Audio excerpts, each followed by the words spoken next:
Hello and welcome to this very special podcast, which has been brought to you by the National Stock Exchange. I am Vivek Law. We all are committed, especially the National Stock Exchange, to spread financial literacy. We believe that a Shashakt Niveshak is necessary if India has to reach its goal of $5 trillion economy and much more beyond that in the coming years as well. Joining me today is someone who has seen the Indian capital market for more than 2 decades, Aashish Somaiyya, who is the Executive Director and the CEO at WhiteOak Mutual Fund, but has been with different mutual funds through his career. And I'm very grateful that Aashish is here at the National Stock Exchange studio, where we are recording this podcast here in Mumbai.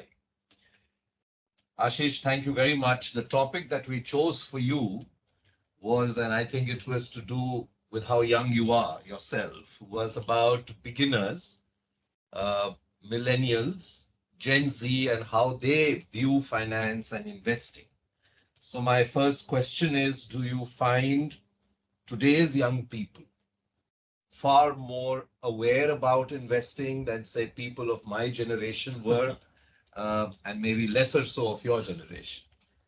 So first of all, Vivek, I would like to thank you and the National Stock Exchange for thinking of me and inviting me here and giving me the opportunity to participate in this.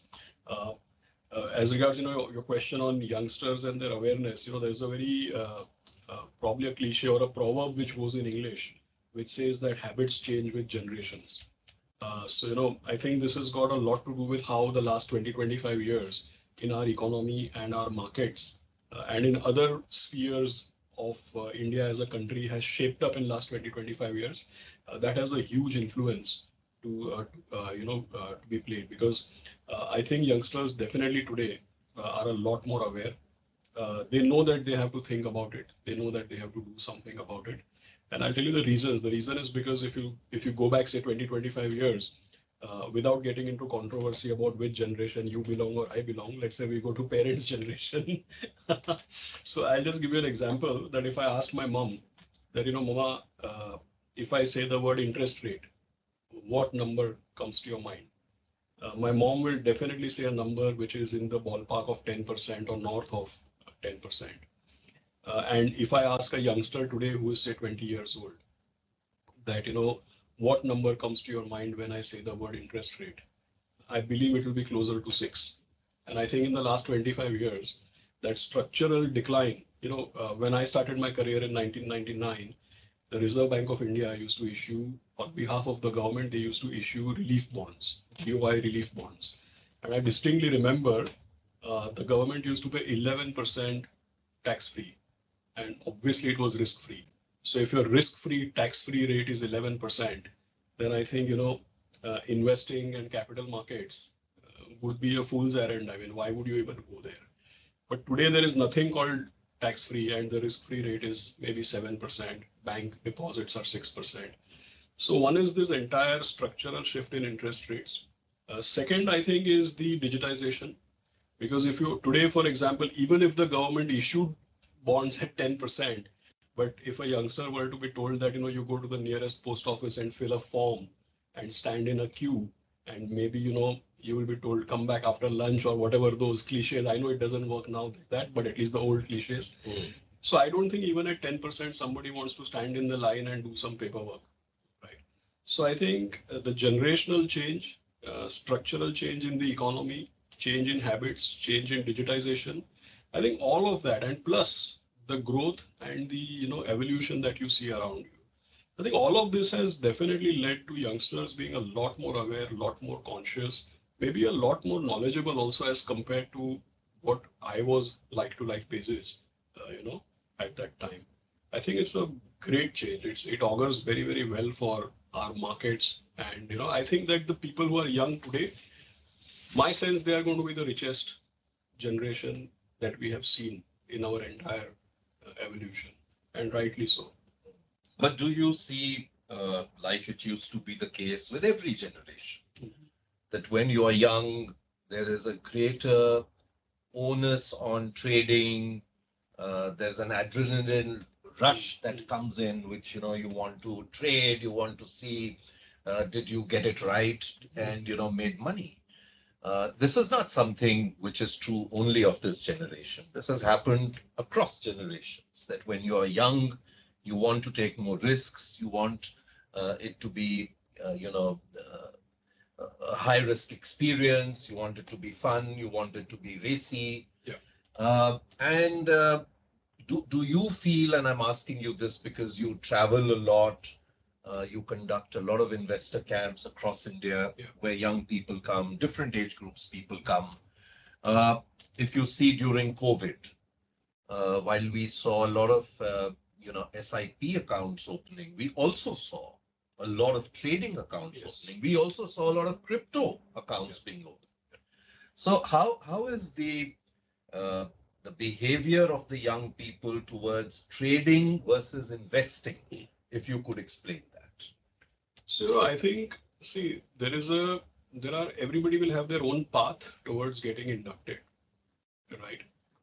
So I don't see any harm with that. Yes, the reality is that a lot of people do get associated with the markets for probably reasons which are not necessarily the best induction program for them, really. Sometimes people get excited because of the racy, and stock markets do have this whole aura of being rags to riches kind of stories and stuff. But I'll tell you, there are stories on both sides. Look, there are enough stories which make people believe, that somebody bought, some FNO trades, and they suddenly became very, very, they made a big quick buck kind of thing.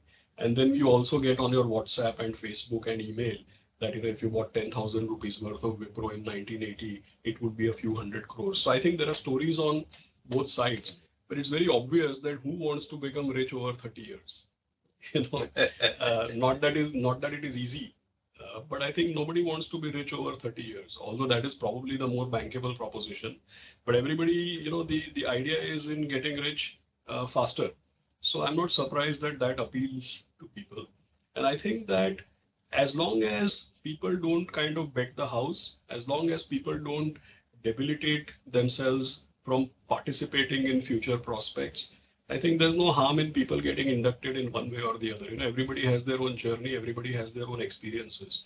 And if people like me start telling every 20-year-old that no, this is not the right way to do it, I think eventually people will still understand only with their experience.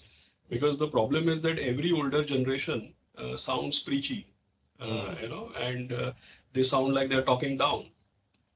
In fact, if you really ask me, if we can get enough number of 20-year-olds who understand the right way of doing it, and then they can set example for their cohort, I think that might work much better rather than you and me preaching what needs to be done.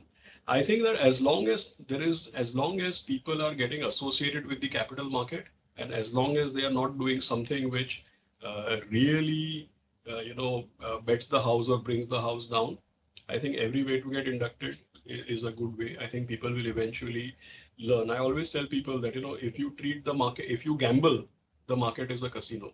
But if you treat it respectfully, the market can be a temple. So the market treats you the way you treat it.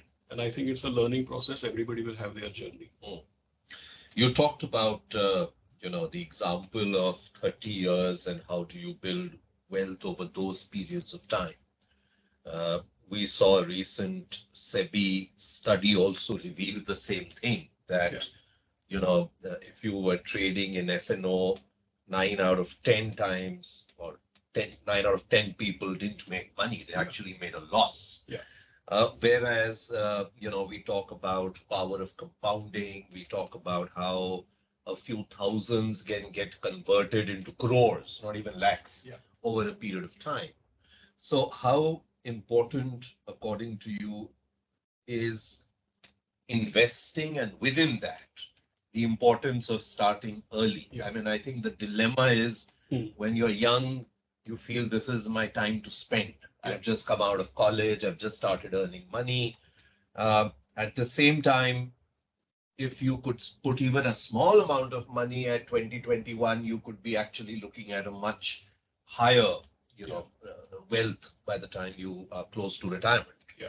So could you explain this dichotomy that exists in the mind of young people? See, I think, it's very difficult for, let's say, sitting here, if I were to give you examples of compounding and tell you that, look, if you start early, then in 30 years, this is what will happen, etc., etc. Somehow the human mind finds it very difficult to comprehend non-linear numbers. Like, we will easily understand 1, 2, 3, 4, 5, 6. If you do it 6 times is 1, 2, 3, 4, 5, 6. But if I tell you that, do a compounding 1, 2, 4, 8, 16, 32, 64, 128, the human mind finds it difficult to comprehend non-linear moves, right? So instead of talking about the future and making it a mind bender, let's talk about the past. So let me give you an example. A few minutes back, I just told you that there are these anecdotes and they are real. It's almost like stock market folklore that, in 1980, if you bought 10,000 of Wipro, it would become XYZ. And, that India's most famous investor invested in Titan in the early 2000s. You heard all of these success stories. Now let's look at it this way. If I go back home today and I ask my father or my mother that, didn't you have 10,000 rupees in 1980? And why didn't you think of this? And what were you doing when all of this was actually playing out? What do you think my father or mother would reply to me? They would say, what are you even talking? In 1980, we were very poor people. In 1980, there was no national stock exchange. There was no electronic trading. There was no dematerialization, and there were no such podcasts. So what are you even talking? So they will tell me that we didn't even know, right? Forget all of this. Nobody knew Mr. Buffett. I mean, what are you talking about? So I would accept that as an answer, that no clue. There was no idea. But the reality is that post-liberalization, India's index has compounded 12% year on year. So if I ask that question to my father or mother, they are right in saying we had no clue. But think of it this way. My son is 4 years old. And if he asks me after 30 years, Papa, what were you doing? What should I answer? Right? So the point is like this, that most people talk about compounding, but they don't understand. So I think we should calculate. So I think about it that what, for lack of a word, what hisab is my son going to ask from me? And that's how I think you should think about compounding. So now just imagine, let's say it's a mutual fund folio or a demat account or whatever. Let us say that you have, let us say, a crore of rupees, for example, in that demat account. It could be 1 lakh, it could be 1 crore. We're just throwing something for computation. Let us say today there is a folio with 1 crore I have. So let's calculate what my son is going to ask me after 30 years. You bet I won't have any excuse to give, because he will say, boss, it was supposed to be India's Amrit Kal. You were going all over lecturing everybody. What did you do for me? Right? So I'll have to give him hisab of that number. So now we should calculate that if it is a folio of 1 crore and if it compounds at 12%, the basic arithmetic is it should double every 6 years. Right? So in 6 years, 1 will become 2 CR. In 12 years, 2 will become 4 CR. In 18 years, the 4 will become 8 CR. In 24 years, the 8 should become 16 CR. And in 30 years, it should become 32 CR. So assuming I have a folio worth a crore right now, my son will ask me after 30 years, why doesn't our family have 32 crores? And then what answer do you think I should give him? Should I tell him that I wanted to buy the latest car, or what exactly should I tell him then? So I think that it's very, very difficult to envision the future. But if you keep in mind what has happened in the past and what questions need to be asked and what we need to prepare ourselves for, then I think, and us talking today may not help, but I think it needs to be revisited by everybody very, very frequently.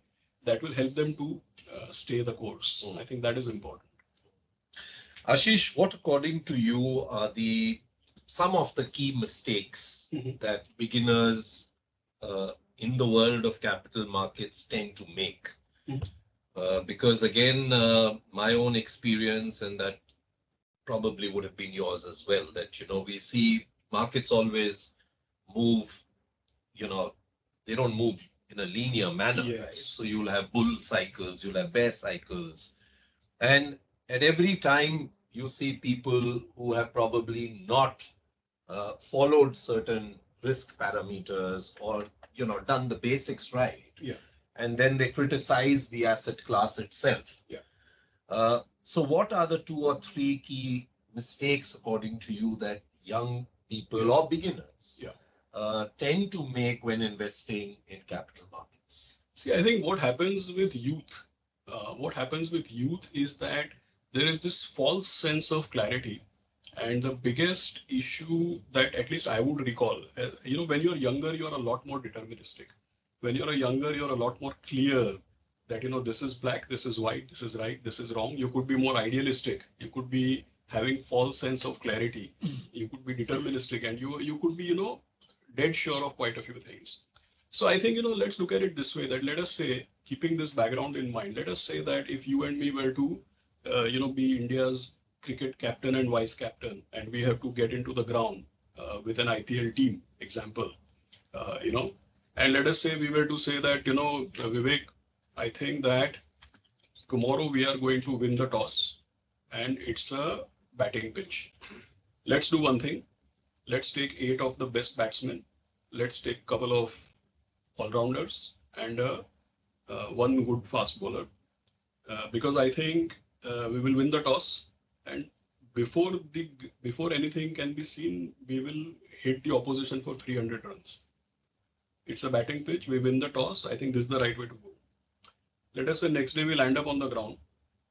We lose the toss. And forget us doing anything. Opposition hits us for 350 runs. What will happen to... So how is an IPL team made? It's always made with about 6 batsmen, couple of all-rounders, 2-3 good bowlers, and usually the wicketkeeper is a batsman.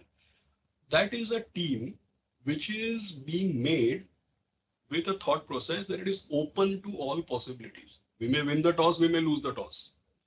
Generally, we have a reading of the climatic conditions and the weather and the pitch, but still you have, maybe 4 fast bowlers, but at least 1 or 2 spinners and medium pacers, and, you kind of...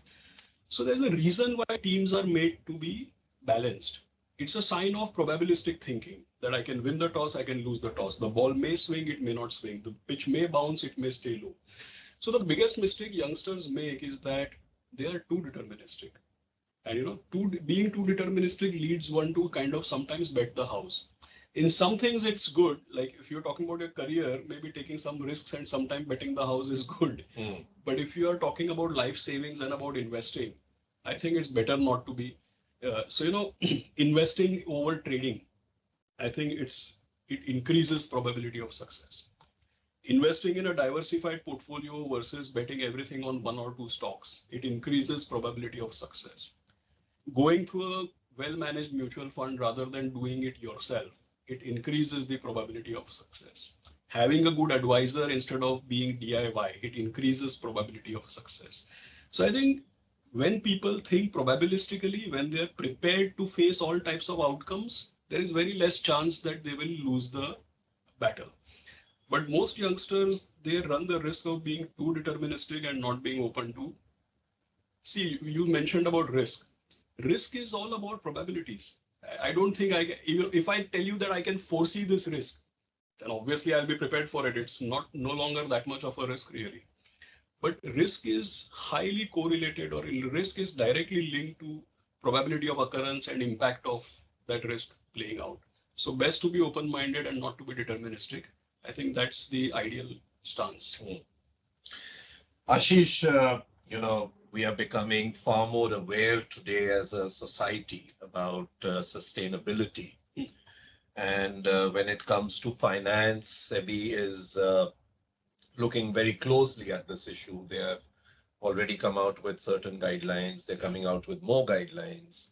So sustainability or sustainable finance, do you feel that is something that today's generation, younger people, need to understand? What do they need to understand If you could give us a slight idea about that. No, in my own personal experience of having read about this, I think our regulator, SEBI, is kind of right up there. It's probably state of the art in terms of thinking about sustainability. And I think we are one of the leading markets in creating this consciousness amongst investors. Because I would put it this way that for sustainability to gain its prominence, I think it's not so much about how people conduct themselves. It's more about investors, having a cohort or having a critical mass of investors who are very, very conscious about where their capital is being directed and what type of impact it is going to produce. That, okay, it's just not about returns. I want my capital to be directed in a way that it produces returns in the right way, and apart from producing returns, it also has a positive impact on all aspects of sustainability. So I think the regulator is doing great in terms of creating that awareness, because I think, if there is not a reasonable critical mass of investors who want their capital to be well directed, then this movement is never going to take traction. So whatever the regulator has done, for example, I come from a mutual fund company, and whatever they have done for, say, stewardship guidelines, I think that's a very good nudge, right?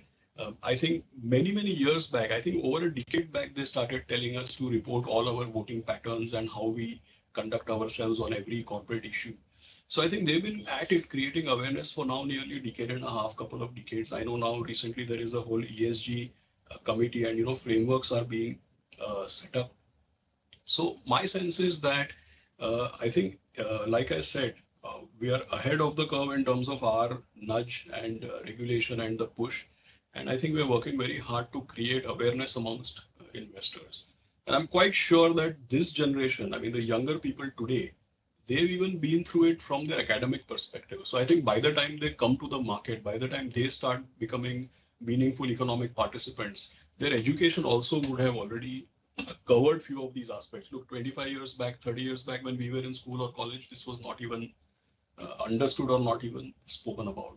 But today, I think the entire ecosystem, whether it is educational institutions, whether it is the media and the press, whether it is the regulatory push, whether it is institutions themselves, our investors, for instance, I think everybody has a awareness, and I think it's an idea which we are going to find more and more manifestation going forward.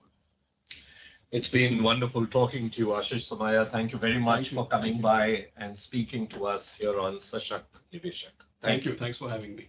All the best.